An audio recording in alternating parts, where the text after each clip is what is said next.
आज आप देख सकते हैं जिस दिव्य संत का आपको दर्शन कराने वाले हैं, ये संत महाराज जी जंगलों के बीच में, पहाड़ों के बीच में रहते हैं। बनखंडी बाबा के नाम से मशहूर हैं,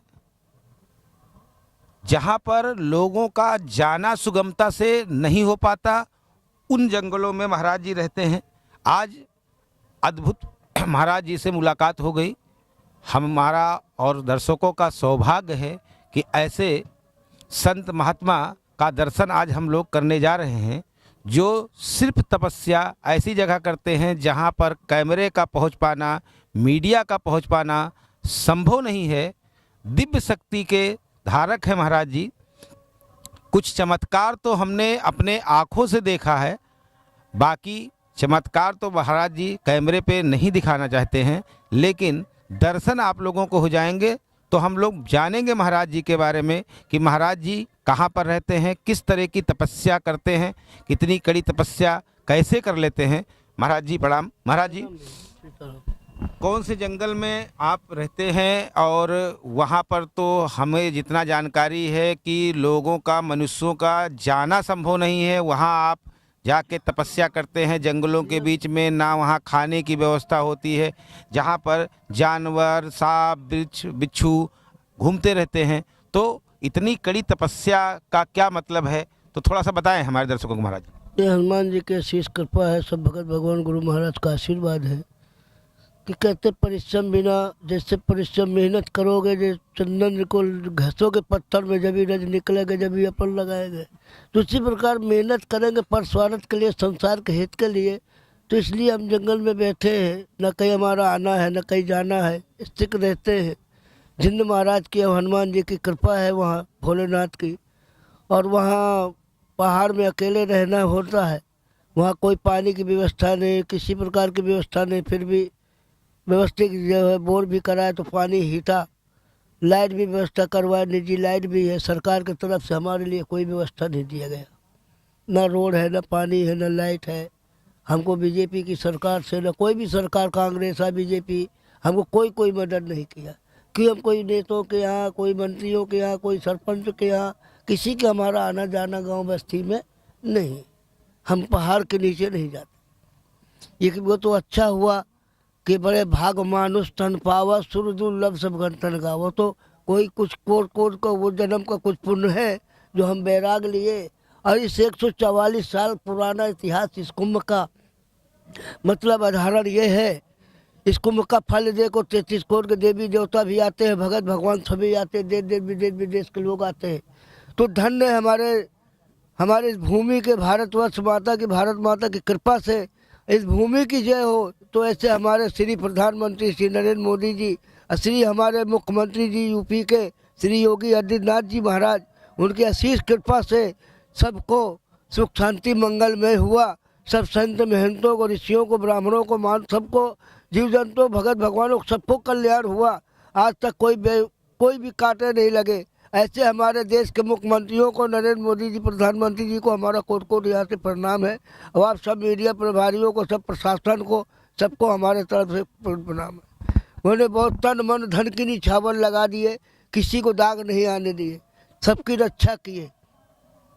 अब ये कुंभ का वर्णन कहाँ से हुआ, ये कुंभ क्यों लगता है? कुंभ ये लगता है सरकार कि यहाँ राक्षस लोग संतों को मारते थे, तो हमारे हरि विष्णु ने मीटिंग किए। मीटिंग में जैसे ऋषि मुनि, शक्तियाँ देवी, एक देवी देवता सब इकट्ठा हुए, प्रतिज्ञा किए कि अब इसमें आगे क्या किया जाए, सृष्टि रचना जाए, इसके क्या होना। तो उसी समय हरि विष्णु ने,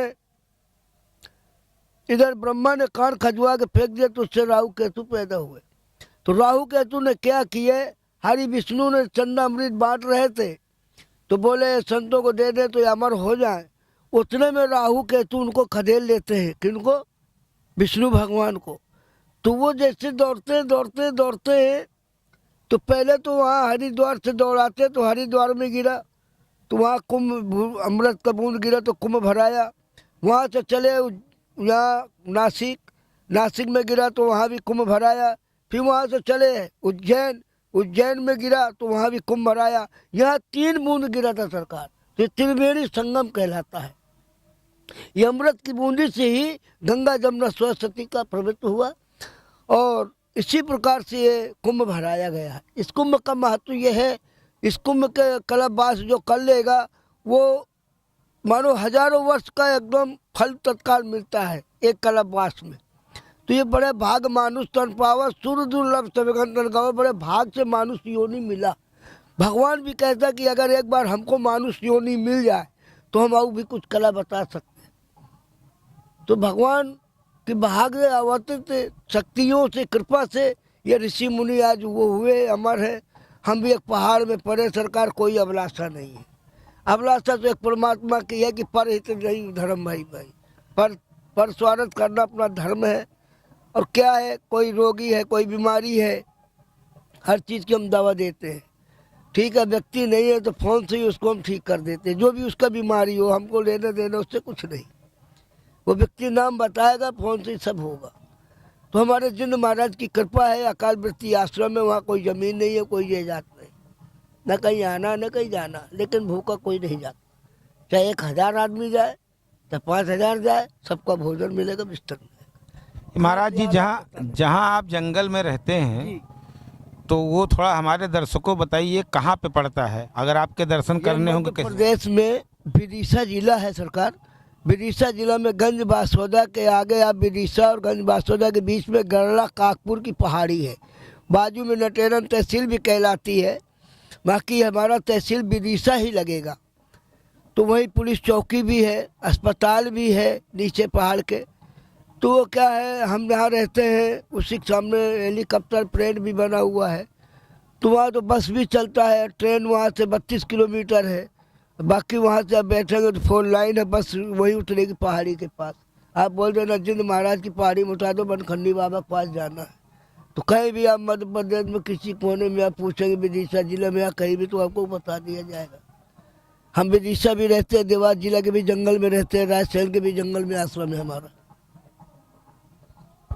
ये महाराज जी, जो जहाँ आप रहते हैं वहाँ पर क्या पानी की और बाकी चीज़ों की सुविधाएं नहीं रहती? बाकी सुविधा हमको सरकार की तरफ से कुछ नहीं मिला। सरकार ना सरपंच सुन रहा, ना सचिव सुन रहे, ना विधायक सुन रहे, या कोई नहीं सुन रहे। कहते बाबा गाली बकते हैं। जी हाँ, हमको डायरेक्ट बोलते हैं कि बाबा जी गाली बकते हैं, हम कोई काम नहीं करेंगे इनका। तो हमारा कोई औरत तो बैठी नहीं, कोई बाल बच्चे तो है नहीं, तो हम तो बाबा जी ठहरे ना। हमारे का कम, हम तो भजन करेंगे। कोई हमारा कोई गाड़ी साइकिल लेगा, साइकिल तुम्हारी, गाड़ी तुम्हारा, हेलीकॉप्टर तुम्हारा, जो भी टूटे तुम्हारा टूटे, हमारा क्या टूटेगा? हम तो जंगल में बैठे तो बैठे, भजन कर रहे तो कर रहे हैं। हमें तो सरकार की तरफ से 1 भी रुपया का छूट नहीं मिला। हमारा निजी बोर करवाए, हम निजी लाइट डाले हमने। वहाँ से भी लोग नेतागिरी करके हमको भगाना चाहते हैं, लेकिन हम डरने वाले थोड़ो है। न हमारा जिंद भगेगा ना हम भगेंगे। और सरकार की प्रशासन की भी ताकत हो, भगा के देख ले हमको। जिन महाराज ऐसे आएंगे तो वहीं अंदर करके छोड़ देंगे, वहाँ कोई नहीं आए। न हमको कोई सहारा, कोई पब्लिक का, न जनता का, न सरकार का, कुछ नहीं। अकाल वृत्ति आश्रम है। वो तो बाहर से जाते, मुंबई से जाए, गुजरात से जाए, महाराष्ट्र से जाए, राजस्थान से जाए, विदेश के जाए, कहीं के भी लोग पहुँचते मेरे पास। सबके खाना पीने की व्यवस्था है। हमसे भी अपना तो नहीं करते कि हमको 1 रुपया दे जाए, वो कभी नहीं। जिन महाराज खुद दे रहे। आप क्षेत्र में हमारे आना, कभी पूछना। आपकी वहाँ भी जो भी प्रभारी है वहाँ का, उससे भी पूछ सकते हैं आप कि बाबा कैसे है। आपको किसी प्रकार का रोग हो, सबकी हम दवा देते हैं। डॉक्टर को भी जांच में नहीं आएगा, वो हमारे जांच में आ जाएगा और वही निकलेगा। तो कृपा किसकी? जिन महाराज की, हनुमान जी की कृपा है ना, कि उनके बिना कुछ नहीं है। मन विश्वास अटल धर्मा, तीरथ राज प्रयास कर्मा। मन को अटल करो, मन को विश्वास दिलाओ। जब अपने मन को विश्वास दिलवाओगे, जब अगले को भी विश्वास दे पाओगे। जब अपना दर्द समझोगे तो उसका भी दर्द आप समझेंगे। तो अपना दर्द से अगला दर्द को जब समझ लिए ना, तो कभी गलत हो ही नहीं सकता। जो होगा अच्छा ही होगा ना। प्रभु की कृपा होना चाहिए ना। जब तक उनकी कृपा नहीं हो, जब तक पत्ते हिलना नहीं। और वास्तविक हम गाली दे के भगाते हैं लोगों को। हमें भीड़ नहीं चाहिए, क्या काम है? गाली क्यों, कैसी गाली देते? कोई हमारे पिताजी को थोड़ा कुछ खाया पिया है? नहीं, हम उसको खा लिए। अगर सांप, सर्प जानते हैं, नाग, अगर सर्प और शेर और नागा ये दहाड़ेंगे नहीं तो उनको कोई नहीं मानेगा साहब, ये तो उनकी आदत में है। अगर शेर नहीं दहाड़ा तो कौन डरेगा उससे? कोई भी ना हाथ फेर लेगा। सर्प अगर फुसकारेगा नहीं तो उससे कौन नहीं डरेगा? सब डरेगा ना। उसी प्रकार नांगा है, लेकिन ये अंदर के दयालु है, ये कभी किसी की गलत छीन नहीं करेंगे। शेर भी आएगा, आप भागे मत, बैठे रहे, आप नजर में नजर डालिए। शेर की हिम्मत नहीं कि आपके ऊपर वार कर दे। आप अगर नजर हटा लिए जब भी वार करेगा साहब। एक कुत्ता एक शेर, कभी भी पहचान करना इस चीज की, ये प्रमाणित है। आपकी नजर गई नहीं, वो घटना किया नहीं। तो उसी प्रकार अपने मन को पहले दृढ़ विश्वास कराइए। जब मन को विश्वास कराओगे जब आगे बढ़ोगे। हमें तो उस पर विश्वास है, ना कोई सरकार पे न प्रशासन, किसी भी हमें विश्वास नहीं। बोलो, हमें तो उस पर विश्वास है। जब अगर उसका भजन करेंगे तो हमें कोई की जरूरत नहीं। वो खुद ठाकुर जी है ना, द्वारकाधीश, करना निधान है ना, पालनहार है। वो कभी भी देख लेगा ना कि अब प्रभु कृपा करो जय बाती, सब तज भजन करो दिन राती। अगर भजन करेंगे, दिन रात का भजन में होगा तो कुछ में कुछ तो फल देगा वो सर। लेकिन वो भी कब देगा? जब कोई अपन को कोई लोभ नहीं होगा, जब देगा। अब अगर कहीं भी जुड़ा हुआ लोभ है तो श्रीमान जी वो कुछ नहीं, ना के समान है। भाग में होगा तो भाग के आएगा, और भाग में नहीं होगा तो आगे भी भाग जाएगा।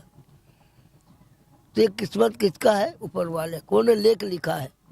जो ने लेख लिखा वही को खुद ही पता नहीं मैं कौन हूँ। तो हम तो मनुष्य योनि में सरकार, हमें क्या पता। अच्छा महाराज जी, चूंकि आप लोग नागा साधु हैं, जी हाँ। ना आपका परिवार है, ना नहीं। आपके बाल बच्चे हैं, फिर भी इतना कठिन जंगलों में जाकर तपस्या करने का क्या मतलब है? मतलब क्या ये उद्देश्य है है? कि पर स्वार्थ इस क्षेत्र में, इस भूमि में, इस भारतवर्ष में गलत नहीं होना चाहिए। जहाँ तक हो धर्म का कार्य करो, जहाँ तक हो धर्म का प्रचार करो। भूखे को अन्न, प्यासे को पानी दो, गौशाला की सेवा करो, गैयों की करो, गरीब अनाथ वृद्ध अनाथ आश्रम पड़े, कोई नहीं उनके आगे पीछे, उनको खाना खिलाओ, कपड़ा दो, उन्हें मंजिल बताओ। कुछ नहीं, उनको कुछ टाइम पास के लिए कोई मशीन रख दो कि उनका टाइम पास होता रहे। उनको यह मत लगे कि हम अपने घर में नहीं है। मतलब जहाँ तक हम समझ पा रहे हैं, इतना प्यार दो कि वो अपने बच्चों को भी भूल जाए, अपने में रख जाए। जहाँ तक हम समझ पा रहे हैं कि कुल मिला के जन कल्याण की भावना से आप लोगों को तपस्या करते हैं कि जिससे जो हमारा सनातन धर्म है वो जन कल्याण उनका होता रहे, किसी प्रकार की कहीं कोई समस्या। तो आप देख सकते अपना हिंदू धर्म सनातन धर्म है ना साहब, इससे बड़ा कोई धर्म नहीं।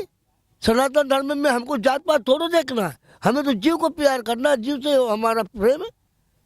वो जीव के कोई जात हुआ क्या? नहीं हुआ ना। कुत्ता भी आ रहा, बिल्ली भी आ रहा, पंछी भी आ रहा, सब आ रहा है ना, मनुष्य भी आ रहा है ना। तो पेड़ पौधे भी है ना, इनमें भी सब में जीव है ना सरकार। पेड़ भी लगाएंगे, पानी देंगे, जब भी फल मिलेगा। अगर आप पानी नहीं डाले तो फल खाने का भी हक नहीं है अपना। जैसा गाय का दूध है, गाय की आप सेवा किए हैं, कर रहे हैं, तो ये हक है आपका। नहीं, आपका गाय का दूध भी खाने का हक नहीं। शास्त्र कह रहा, मेहनत करो।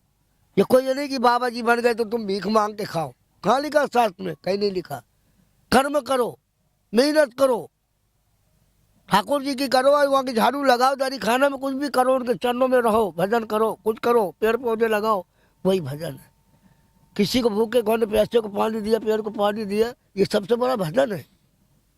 श्री रामचरितमानस में क्या लिखा? श्री रामचरितमानस, इसका मतलब क्या? भगवान श्री रामचंद्र ने अपने स्वयं अपनी इतिहास, अपनी कला बताए, उनमें लिखा श्री रामचरितमानस। तो भगवान ने मानुष तन में आने के बाद वो अपनी लीला बताए, और उसको भी आदमी नहीं समझ पाया। जिस घर में श्री रामचरितमानस का पाठ होता है उस घर में हनुमान जी का पारा लग जाता है। तो ऐसे संकट मोचता नहीं, कभी संकट आ ही नहीं सकता उस घर में।